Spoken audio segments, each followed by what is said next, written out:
Hello, everyone, and thank you for joining me for another restful episode of true, scary stories to help you fall asleep. Today, we're going to be reading true, scary stories from the Appalachian Trail. I hope you enjoy them. So without further ado, lay back, relax, and enjoy these true, scary stories.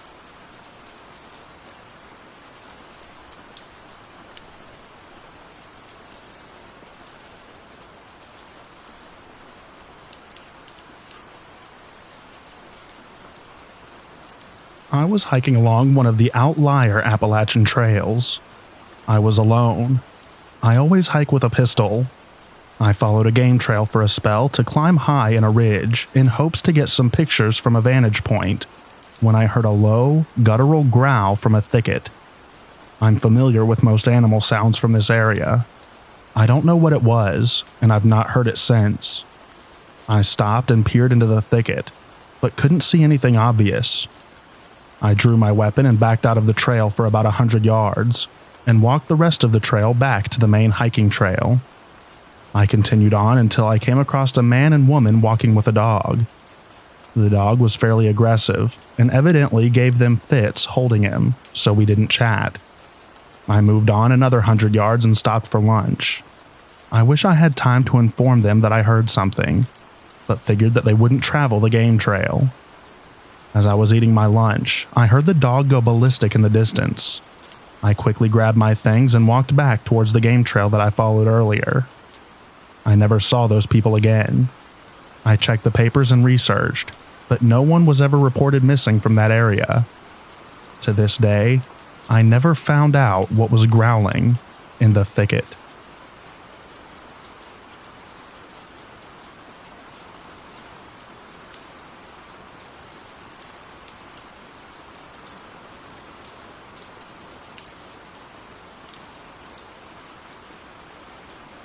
Earl Schaefer, the first man to complete the entire Appalachian Trail. He was doing it for the second time, I think. I was walking the trail by myself, and out of the woods comes an old, disheveled dude. I was like, oh great, I'm dead. We exchanged hellos and continued on our separate ways. A few hours later, some hikers passed by me and asked if I had seen some old dude wearing blah blah blah, and I said yes. They asked if I knew who he was, and I said no. They said it was Earl Schaefer, hiking the entire trail for the second time.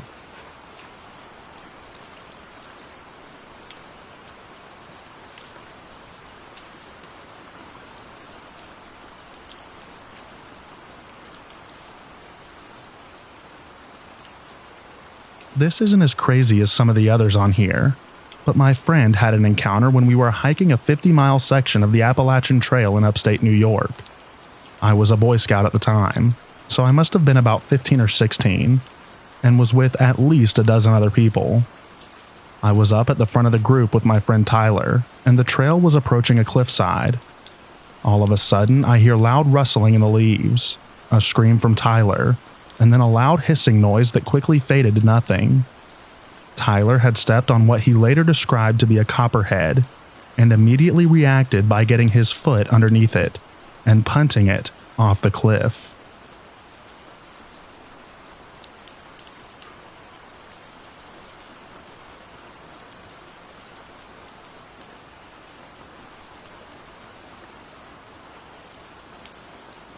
I was told this story over this past summer by someone that I met running a campground up by the Yellowstone/Tettons area.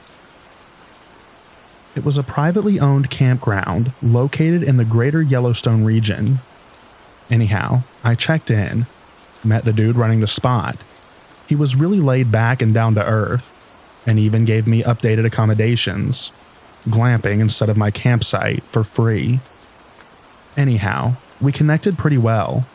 I felt comfortable around him and safe at his spot, which is important as I travel solo mostly. As we started chatting one morning and he was telling me how he spent some time 2 to 3 months ago on the Appalachian Trail, starting in Georgia and moving up north. I don't remember how it was brought up, but he begins telling me how one day he found a cut off the trail, an old carriage road or something, and that it was pretty quiet. Not many Appalachian trail hikers go off into this portion. Anyhow, he starts telling me how one day he's hiking and begins hearing branches and twigs breaking off the trail on his side. Being the only one there, he suspects it's an animal. According to him, he sets up camp that night and begins hearing the same noises around his campsite. Well, he begins to get sketched out and decides that he'll rest quickly and gets back on the trail. Morning comes and he hits the trail again and begins hearing the same noises. He begins telling me how he starts to get a little sketched out at this point. He seemed pretty legit, getting emotional and whatnot. Not overly dramatic, but you could tell that he was affected by recalling this. The dude tells me that he starts picking up his pace on the trail, and the noises begin to keep pace with him. Finally, he reached a ranger station, which was closed. He says that he was so freaked out that he was ready to break in when a ranger pulls up and sees him distraught. He starts explaining what is going on, and supposedly the ranger tells him that he's surprised he made it that far by himself and lets him in the station. He gets inside, and the ranger shows him a storage area with around a dozen packs that he claimed to have picked up, with nobody around. Now the story gets weird, and I feel that the guy's full of crap, but again, he seems pretty emotional.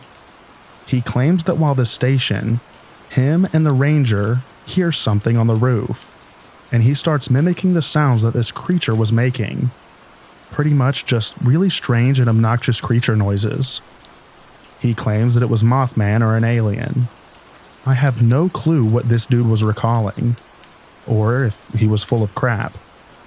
However, it sent me on a quest to see if anyone else has had a similar experience on this portion of the Appalachian Trail.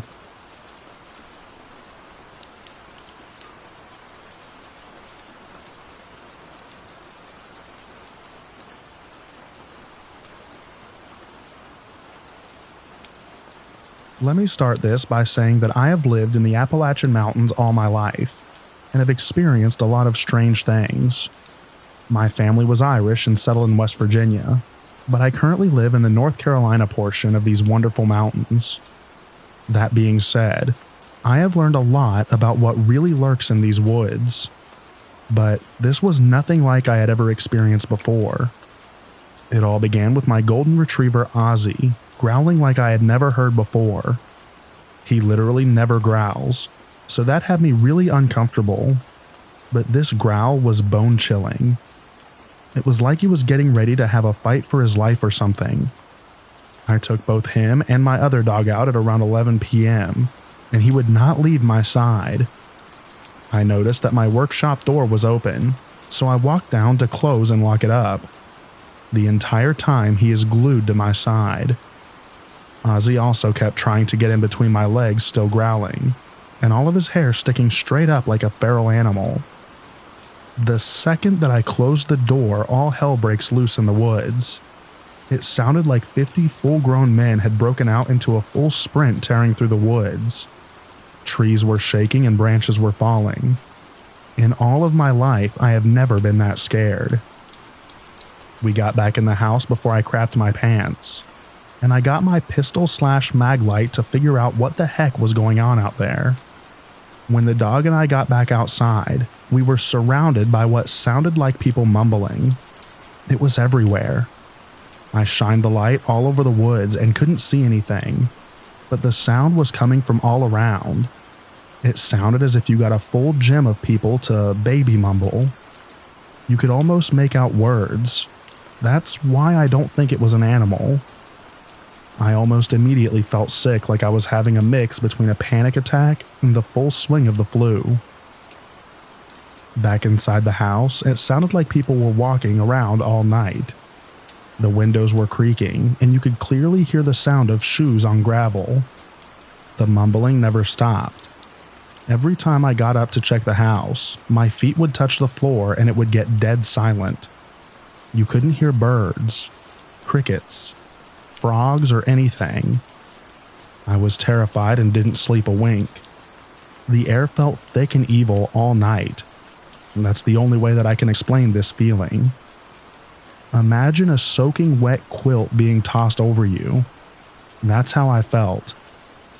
I'm looking for any answers as to what this could be. This wasn't like the normal spooky stories that my grandma and great uncles used to tell me.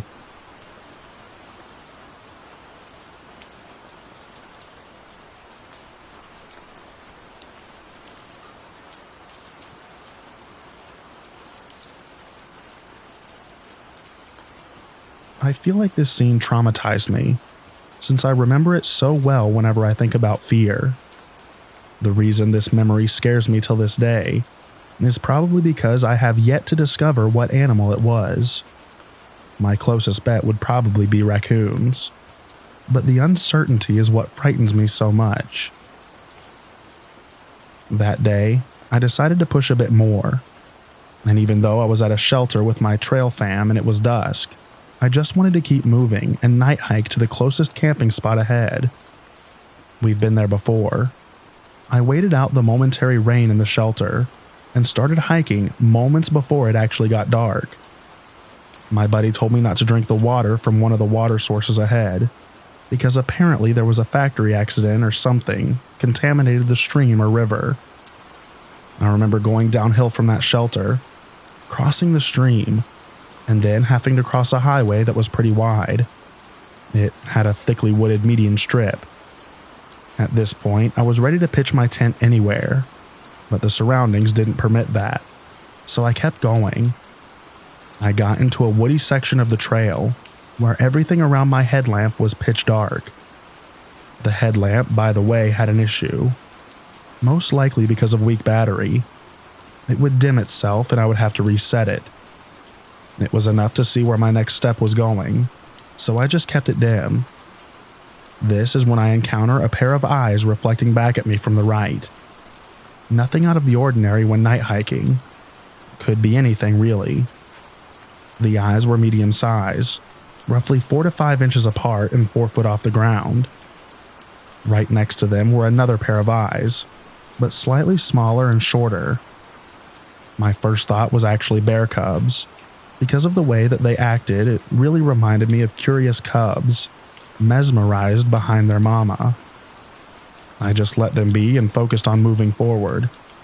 And this is when I saw it. 1, 2, 3 more of them, all slightly varying in size, and this time on my left. I grabbed my trekking poke, a clever name that I made for a modified trekking pole the size of a stake, and started banging it on a tree. The eyes didn't move at all and just stared back at me. Fine. I kept moving while I banged the passing by trees with my poke. And then as the trail light turns right, in front of me, I see this line of about a dozen pairs of eyes. All of them just sitting there in the outlines of the trees without moving one bit. This is when the fear started flowing. So I picked up my pace and turned right, ignoring any glare in my peripheral vision. I just stormed the heck out of there. Soon I was out of that section, and I managed to make it to a pond where I stealth camped. Whenever I would tell others about this, they would shrug it off, thinking that I'm probably exaggerating or that it was nothing serious. But experiencing it firsthand, all alone, knowing that you're greatly outnumbered was really scary. I wonder if anyone else has had similar experiences that they can't get out of their minds either. Funny thing I just realized is that my trekking poke died/broke that night while I was using it to climb some rocks, shortly after this episode. It was quite an adventurous hike.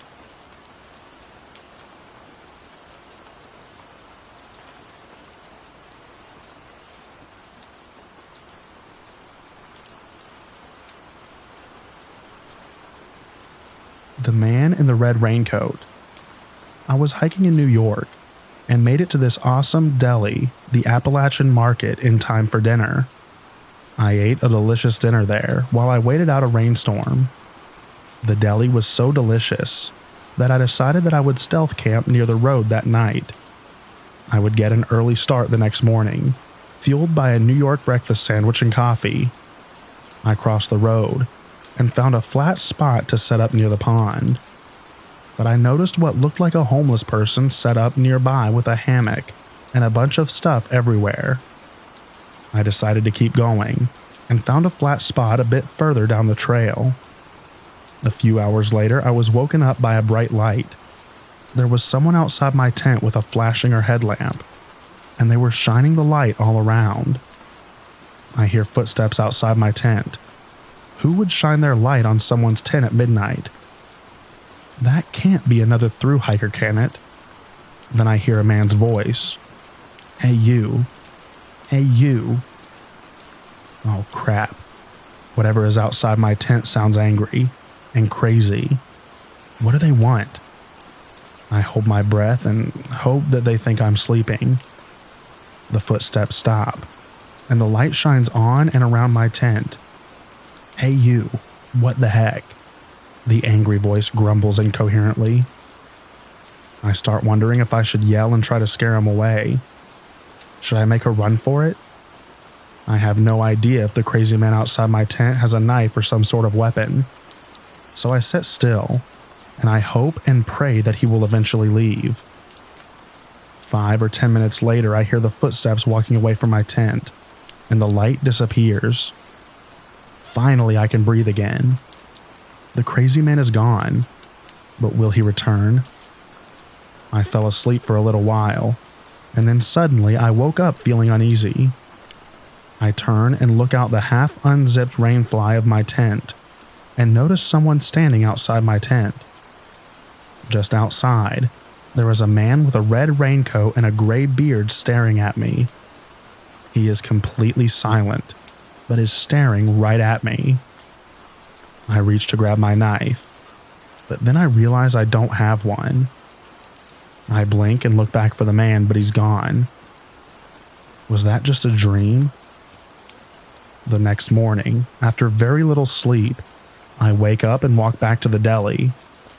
On the side of the trail, I notice a man passed out in a sleeping bag. He's wearing a red raincoat.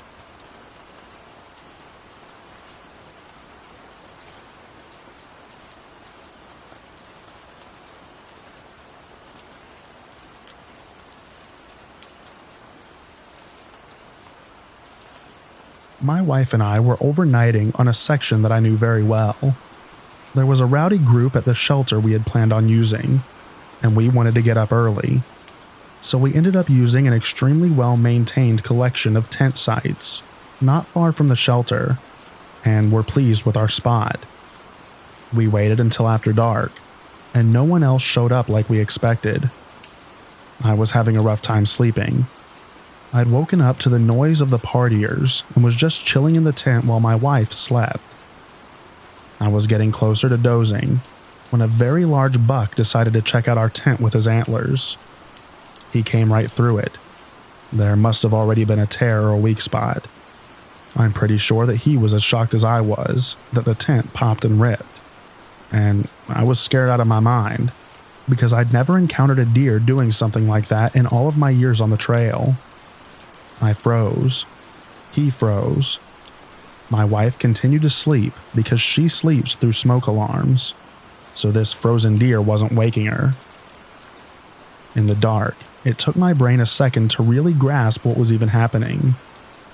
Then, because in the middle of the night in the middle of the woods, nose to nose with a wild animal, I was not thinking at my best. I barked. I barked like a dog in his face. He did not move. If he had not been a wild animal, I could have easily given him a good boy pat on the snout. It didn't seem like a good idea at the time, and I just had to wait him out until he slowly removed himself from the interior of the tent and walked quietly off into the night, showing no sign of being spooked. When we ran into the partiers the next day, they told us that he had visited them as well and just stared at them for a while before moving on. My wife woke up the next morning and was genuinely confused about what happened to the tent. I had really thought about messing with her and telling her that she slept through me fighting off a bear or a bobcat or something, but the truth was too irresistible.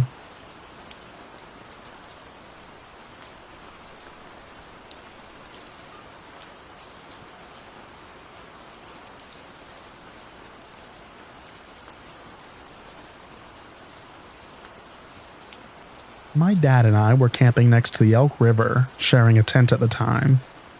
We set up camp in a small field next to the river and called it a night. My dad slept with earplugs. I did not. I woke up to something right outside of the tent, right by the flap where our bags were. I heard loud snorting and thought hogs. I woke my dad. He sat up to listen, but of course there was no sound. He goes back to sleep and it starts again. I shake him awake again, and again no sounds. This time he goes back to sleep without his earplugs. Well, the snorting came on the side of the tent, and he shot up quick. I stick my head out but saw nothing. No tracks. Our food bag was untouched. It took a long time to get back to sleep, but we learned later that it was likely a deer. My dad swears that he saw Ollie or whatever the little boy was named who supposedly haunts that one shelter. But I forget which one.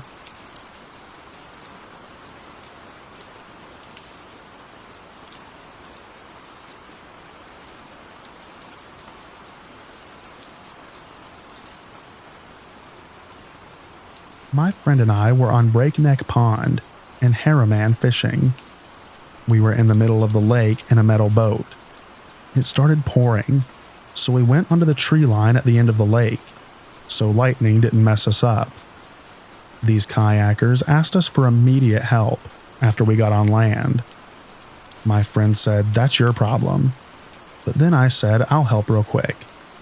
It seemed to be a couple. They were oddly nice, but seemed like they had some good hiking experience and what to do in hazards. So they claimed shelter was a half-mile going away from the campgrounds, so we decided to follow.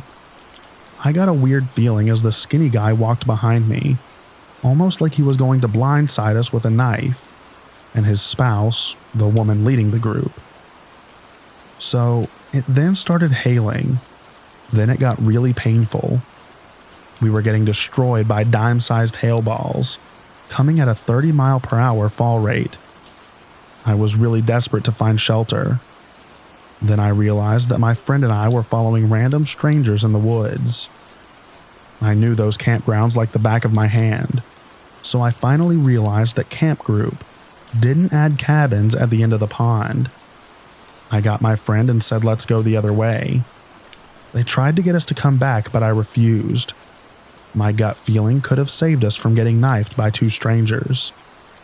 We got back on the boat after the hail stopped, and the strangers were nowhere to be seen.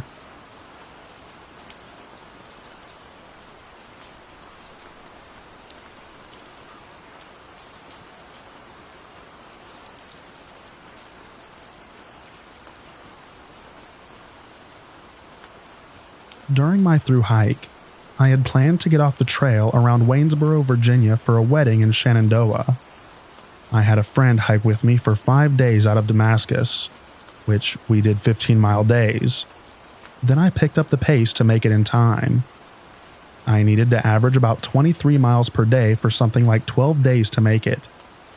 Started with 29 and 28-mile days, and averaged 23 for a 4-day push to Pearisburg.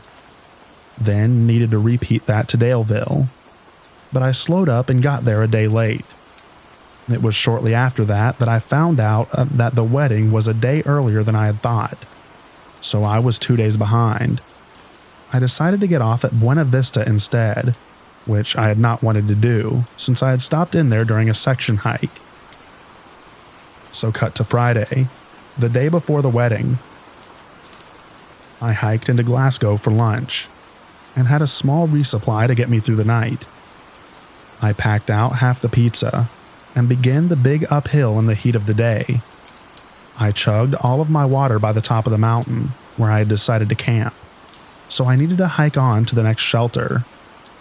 I had to signal for what would be the last time, so I decided to book my rental car from Enterprise and request a pickup from the road where the trail comes out.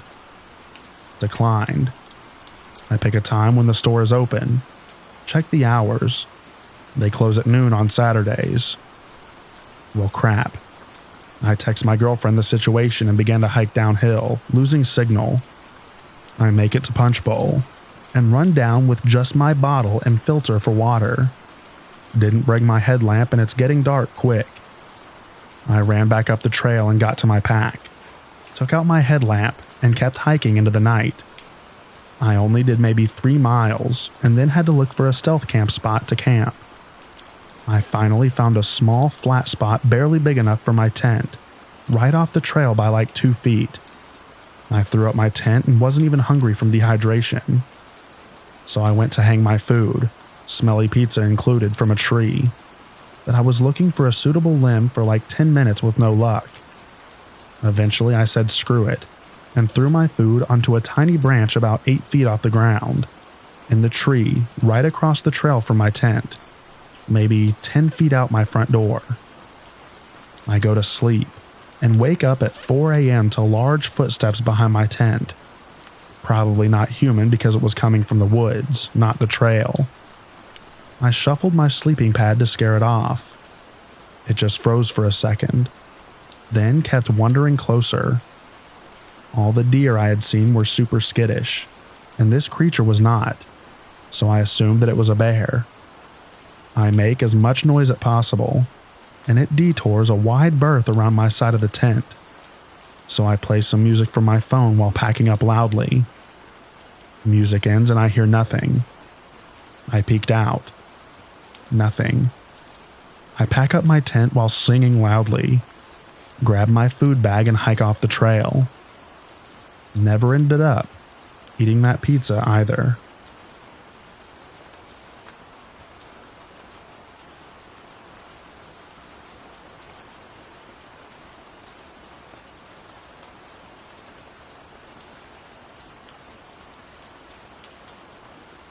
One time, I was on a solo trip and passed through Tennessee/North Carolina near Smoky Mountain National Park. I found a primitive campsite off the main road to stay at, but was not familiar with the area. I chanced it as it was late, and my options were limited. The road to the site was basically wagon tracks with downed branches in the way, and I remember it being really humid and wet, and dark as it was late. I pull up to what I assume was the site. There was a really old piece of machinery right off the road, but it was pretty old, so not exactly a sign of people being nearby, recently, but kinda weird. It sounds cliche, but I really did get some Deliverance vibes, mostly the scenery. I genuinely did feel like I was out of place, and not really welcome, despite having just traveled across the country and staying in remote places all over. The site had a lean-to, and for some reason I cannot recall, I did not set up my tent to stay in. I was going to sleep in the lean-to with just my sleeping bag. As I was setting up my stuff, I noticed this metal stand with hooks but nothing hanging. I had never seen anything like this. Upon inspecting the lean-to, I found massive spider webs and dead spider carcasses in the corners and under the roof parts. Everything was set up for a horror story, but I ended up fine throughout the night. No spiders, bugs, hillbillies, or anything like that. My conclusion was that this site was a site for hunters. The metal hooks were for hanging deer. In the morning, the amount of dead spiders and other bugs caught in the webs was even more frightening.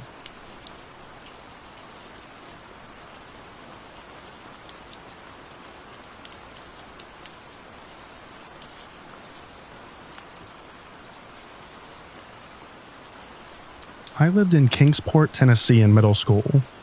My family had a half-an-acre plot that led back into acres of random woods and hills.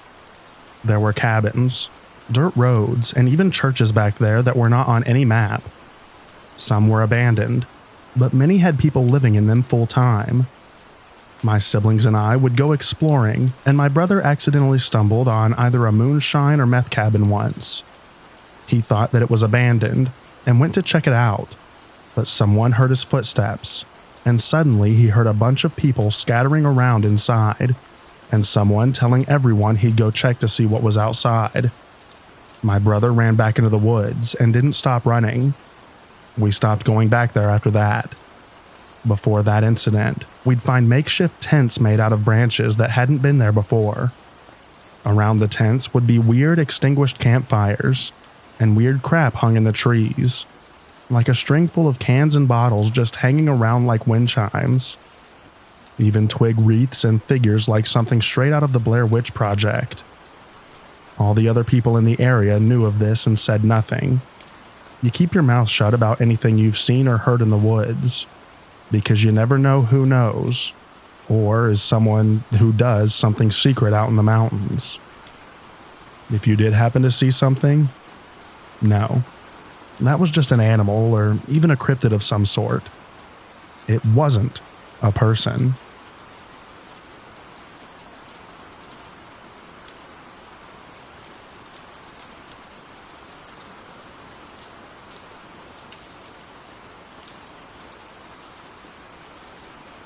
I'm from southwestern Virginia, and one day I was driving around a gravel back road just riding around when I came upon a group of 10 plus people in white robes. They were walking down the road towards the creek. I put it in reverse and got out of there pretty quick, but in hindsight, I'm pretty sure it was just people performing a baptism down by the creek.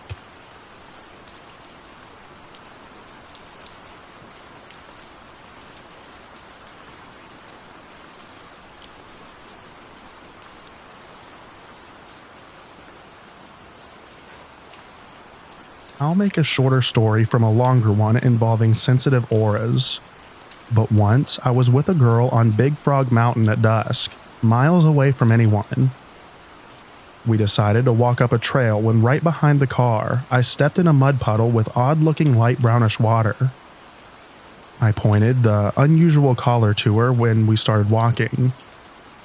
Not far up the trail, she started getting scared, and we went back to the car. In the car, we started making out while lying in the front seat, and she had her hand draped out the window. I felt an odd sensation in my back. It had happened before when people were behind me, and told her to pull her hand in, which she did. A few minutes later, I felt the sensation in my back again, but it felt more urgent. I rolled her window up, but being a teenager, I continued with the makeout session. A few minutes later, it felt like someone had stuck a live wire to my back. I sat up, started the car, and head back down the mountain. She was obviously confused and asked me what was wrong. I replied that I didn't know, but something was wrong somewhere. We went back to my parents' house and was assured by them that the family was okay. Having calmed down some, we ate a little dinner, then started to leave. After I opened the car door for her, I walked around the back of the car. While walking, I glanced at the back of the car and saw handprints the same color of the mysterious mud puddle on the car. The last one was over the back window, and it was obvious that someone was watching us while inching their way to the front driver's side window. When I saw the handprints, it was like being hit with a lightning bolt, and I knew what had happened. Cold chills ran all over me. I got her out of the car, and as soon as she saw the prints, she knew too. This story is the absolute truth, so help me, and I will never forget it.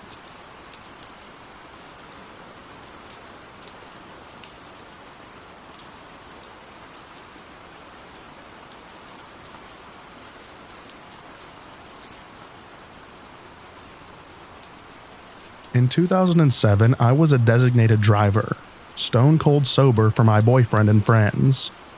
He and I went back to his parents' house in southern West Virginia.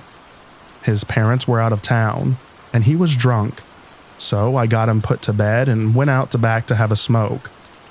Typical house up a holler setting at the bottom of the mountain, with about a half an acre fenced in, running up the hillside.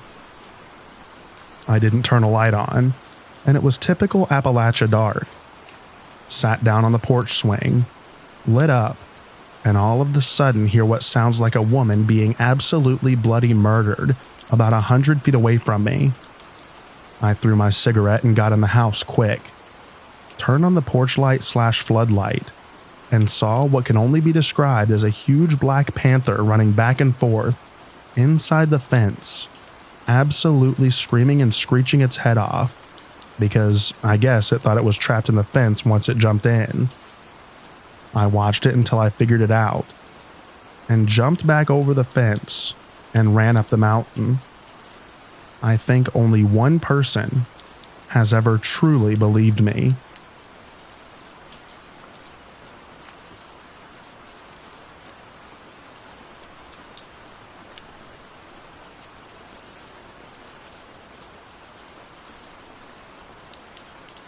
When my mother was just a girl in the 1940s, she was spending the night at her aunt and uncle's house in southern West Virginia. The house was in a holler, and her grandmother's house was at the end of that holler. A big field separating the two, with a big sycamore tree right in the middle of the field. Her aunt sent her to her grandmother's house to either get a cup of sugar or flour. She said she didn't hurry back and just played until almost dark. She started back down the path to her house, which went by the sycamore tree. She said that she got right under the tree when something in the tree let out a yell that sounded like a woman screaming. She threw the cup away, ran towards the house, and met her uncle coming out with his rifle to shoot what was most likely a mountain lion. He didn't find the mountain lion, and they never found the cup that she threw away.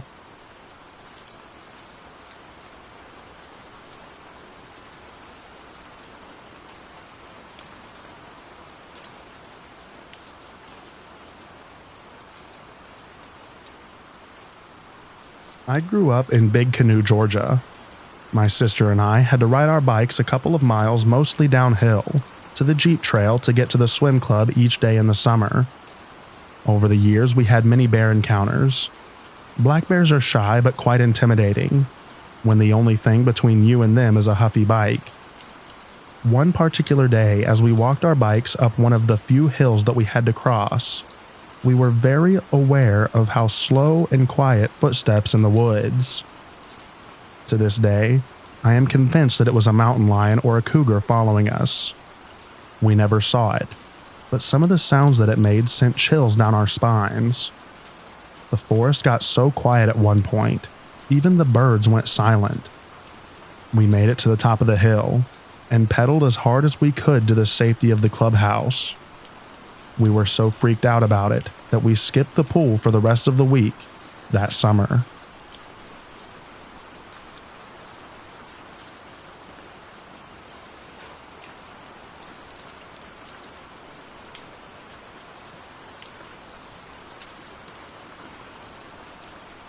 My name's Octo. I'm from Michigan, but I love Appalachia. The mountains are in my blood. Not to mention, it's the most beautiful place on earth. My grandfather and many generations of my family before him was from Boone County, West Virginia. Anyway, the preamble is mostly irrelevant, but that's the reason I'm in this subreddit. Anyway, this story doesn't entirely take place in Appalachia, but could have easily ended there. A few years ago, one of my friend's parents paid me to pick their daughter up from New York City and bring her back to Detroit because she's somewhat disabled and she had missed a few Greyhounds that they had booked for her. The drive to New York City was relatively uneventful. Got pulled over for having an out headlight. Slept in my car at a rest stop and woke up in western Pennsylvania to a misty mountain sunrise. I get to New York. The traffic sucked and there was nowhere to park, but eventually I found my friend. She loaded her stuff into my trusty HHR and we were off.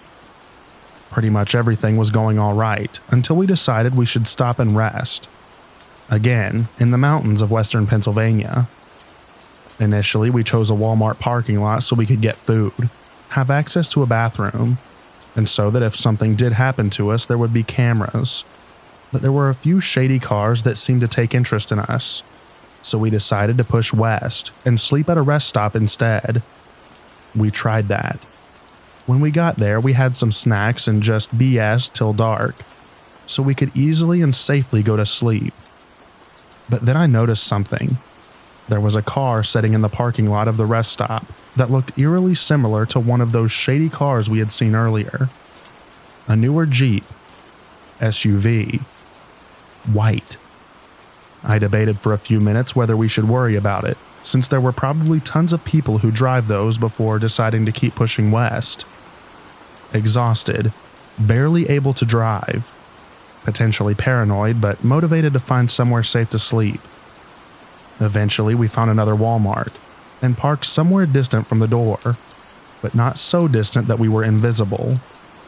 We talked and eventually were almost asleep, until another white Jeep Compass pulled up right next to us. I saw his eyes, and I'll never forget them. They were cold but hateful. Barely awake, I slammed the transmission from park to drive and floored it, heading straight for the highway. We flew through the mountains, but couldn't lose the brand new Jeep on the highway. Eventually, we decided to get off and try to lose them by zigzagging and changing roads, heading southwest instead of due west, as he probably presumed we were doing.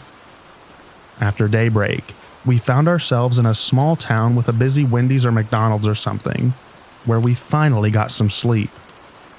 That night, I was either paranoid, which is entirely feasible, or we were followed for well over 100 miles. Either way, it was the most terrifying thing to happen to me in the mountains so far.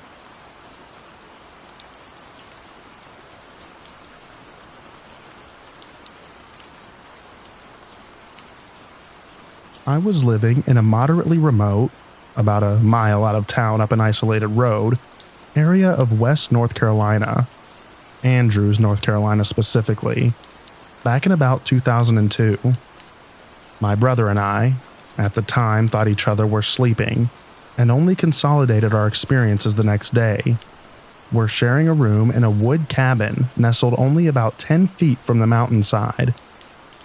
In the dark early morning, we heard some pretty unearthly sounds that the next day we compared to all local animal sounds, and none of them were even close.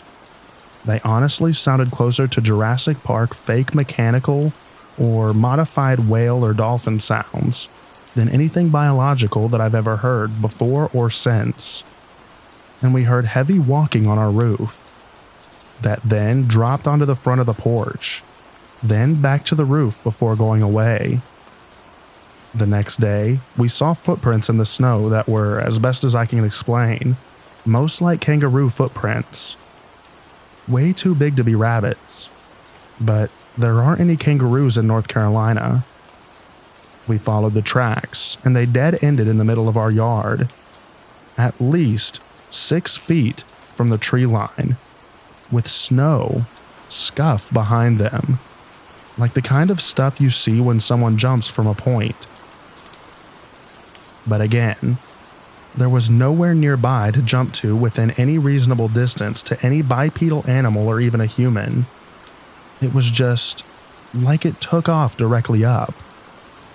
I'm not a believer in the supernatural. I regularly dismiss most things happily.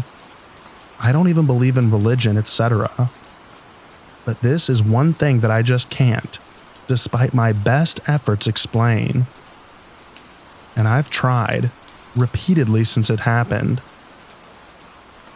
But I've got nothing. I'm stumped. The most likely thing on the surface would have been a cougar, but it doesn't make sense for that. I've heard a ton of cougar sounds, seen cougar prints, etc. They don't match up. None do. It wasn't a cougar. It wasn't even close. I still to this day, 10 years later, have no idea what it was.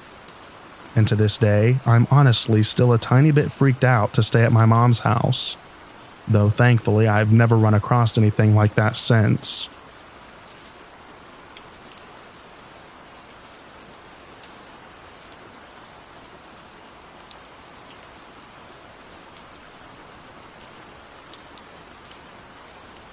I went camping by myself one night to clear my head, because I had a lot going on at the time.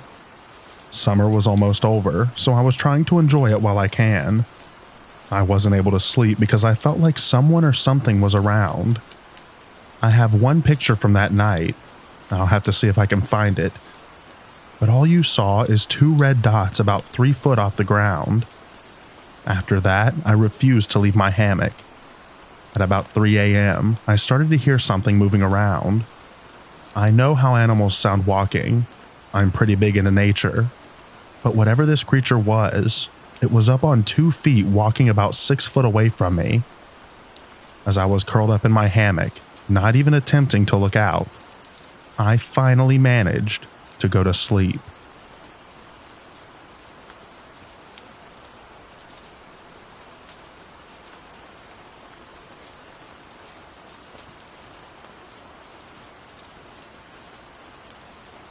Some friends and I were bored in college one night, and I was borrowing my dad's car for the week.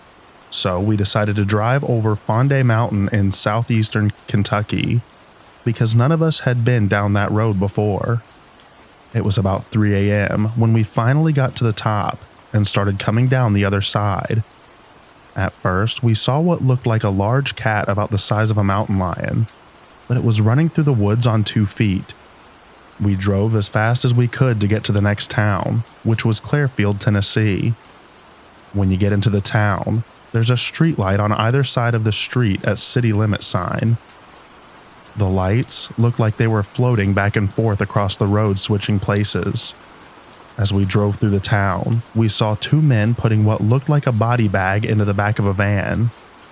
At this point, I floored it and found the first open gas station so I could find to get directions back.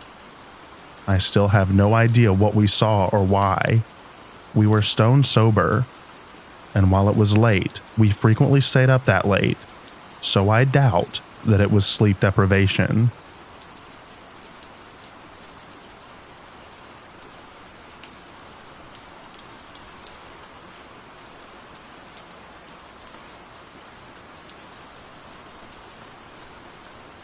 This didn't happen to me, but happened to my mom in the late 60s.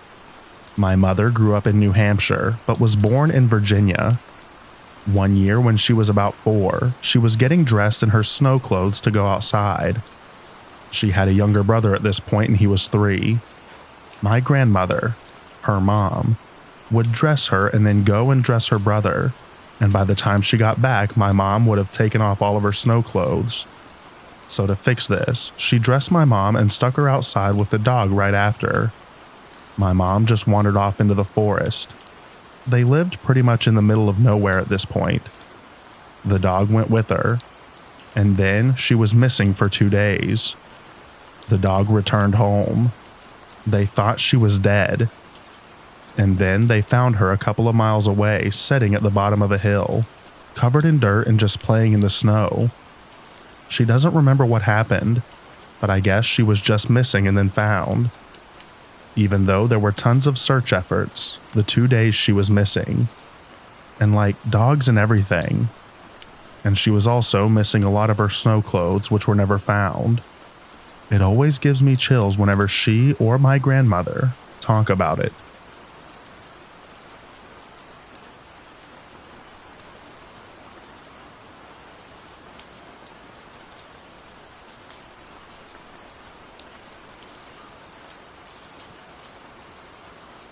I've been a lifelong outdoorsman, living in West Virginia and Virginia, and I've had a lot of scary run-ins, from being in between a mother black bear and her cubs, to being face-to-face with a mountain lion, as well as being stalked by one. But one of the scariest things was one day in an area that is called the Devil's Ditch / Haunted Branch. All of the older people say if you're going to be in it at night, to have a gun or just don't go. It's extremely remote, and no one lives up there. It's all a hunting reserve. Well, one day at about noon, I was up there with my father, showing him some of the side trails and fire roads, when we stopped at the last gate. It's the farthest you can go into it by vehicle. We were going to stop and take a break. I needed to pee, and he was looking at the maps. Well, I'm standing on a rock looking into the woods, and there was a lot of undergrowth with large poplars growing up through it. You'd be lucky to see 5 to 10 feet into the woods at eye level. I start peeing when all of a sudden, poplar trees start shaking about 10 to 15 feet in front of me. I'm looking up at about 20 feet in the air at the trees, and they are moving back and forth violently. While this is occurring, we heard what sounded like monkeys and almost like samurai talk. These tulip poplars were about 1 to 2 feet in diameter, 20 feet up in the tree, so at the base they were probably around 3 to 3.5 feet in diameter. Nothing should be able to move a tree like that freely. I finish peeing rapidly and walk backwards as my dad is yelling, holding his pistol. I get in the Jeep, throw it in reverse, and head back down the fire road, which was pretty rough at this time. For about a half a mile down this fire road, we can hear whatever it is yelling and making its noise at us and the footsteps. I've got chills just describing it. And the fact that it kept up with my Jeep down the mountain through the woods, and I could see the underbrush parting, and at one time thought I saw a brown fur. But looking over my shoulder but trying not to tear up the Jeep was a bit hard.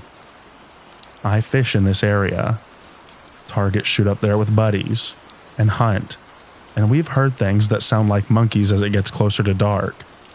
Rocks have fallen off the mountainside in places where there are no rock outcroppings. Had a French truck get rocked in the middle of the night. And yes, there are a lot of bears, but most of the time a bear will only mess with the vehicle if there's food in it. I'm by no means a Bigfoot believer, but I'm also not a denier. I think that we are naive to think that something like that doesn't exist. I'm just sharing what I've experienced. And I just remembered something as I was reading back through this. When we pulled up and got out of the Jeep, the smell was almost like a bear, but with an almost human BO smell with it. I've smelled a lot of animals, and that smell was very unique and has stuck with me. As well as when we pulled up, it was extremely quiet, and you got the feeling that you were being watched, which happens often in places like this, and I've grown accustomed to it. But this day was obviously different. I should also add that it was June or July when this happened, so the underbrush was like a jungle.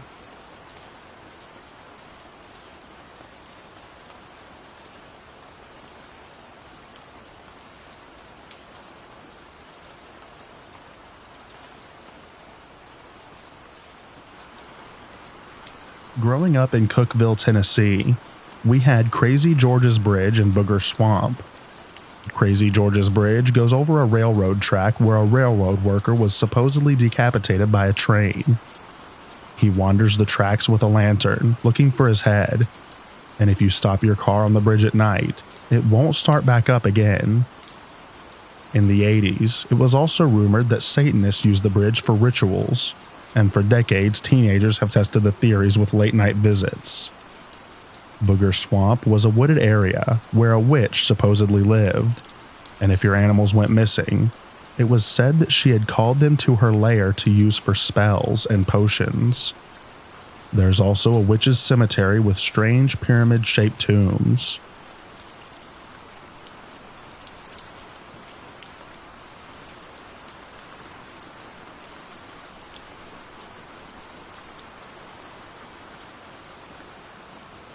As a young newspaper reporter, I went on a few pot field raids with the Kentucky State Police. We once went to a pot field that was hidden in a narrow valley. The troopers noticed a wire rigged over the valley, running from one side to the other. Turns out it was a tripwire, rigged to a fire cannon that was embedded in the ground, dead center of the field pointed straight up. It was made from large diameter steel pipe, and loaded with several pounds of black powder as propellant.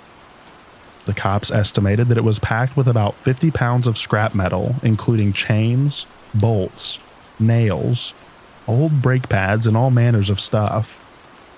Long story short, it was clearly designed to shoot down any snooping aircraft that swooped in just a little bit too low. One trooper told me that a Kentucky Army National Guard, Black Hawk, had been scheduled to recon the valley that morning, but they canceled due to another mission.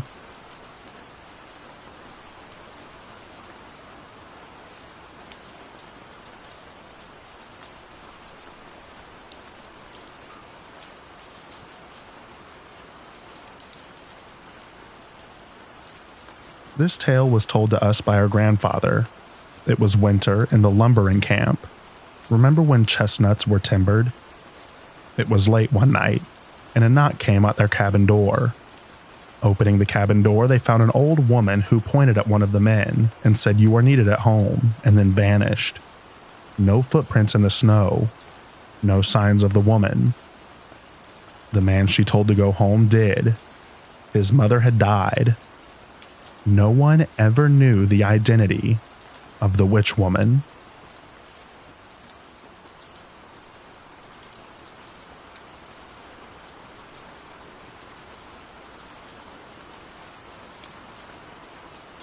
Thank you so much for listening to all of the stories in this video. I hope you enjoyed them. I also hope that you enjoy the extra rain at the end. Get a good night's sleep, everyone, and I'll read to you in the next video. Bye-bye now.